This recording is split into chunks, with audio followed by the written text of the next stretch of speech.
We have the chance to protect the refugees from war, political persecution, and targeted violence. Jesus informs us strongly and clearly our obligation to treat strangers with dignity and hospitality. The Iranians I know, they're the most hospitable people in this entire world. They would give everything, even if they hardly have anything. And what do we do as such a privileged Europe? Nothing. Women actually get raped by night in the camp.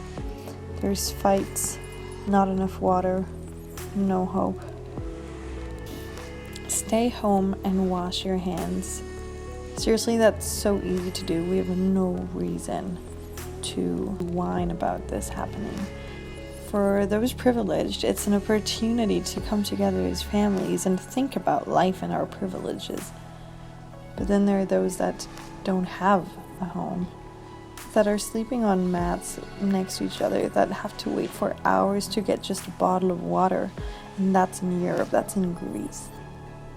I can't sit at home passively with knowing that there are 20,000 refugees stuck in Greece in a camp that is for 3,000, where about 200 people have to share one shower.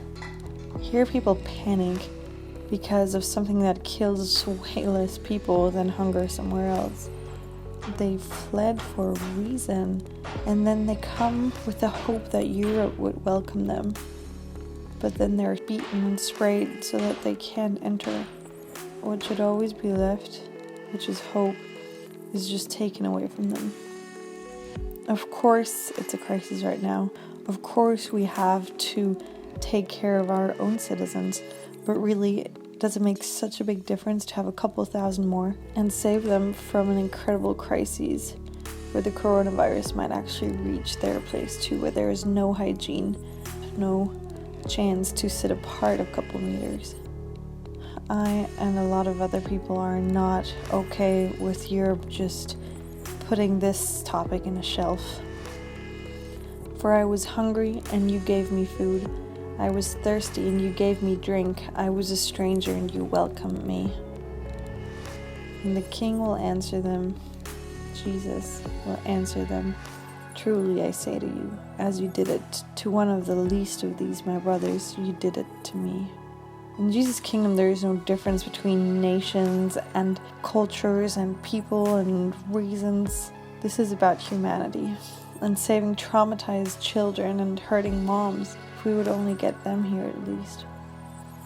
No matter how much and how often we wash our hands, we will make them dirty if we don't save people, though we have the opportunity to. Cursed is anyone who withholds justice from the foreigner, the fatherless, or the widow. The only thing that comforts me in all this is the fact that in Psalm 146, verse 9, we read, "The Lord watches over the strangers. He upholds the orphan and the widow, but the way of the wicked he brings to ruin."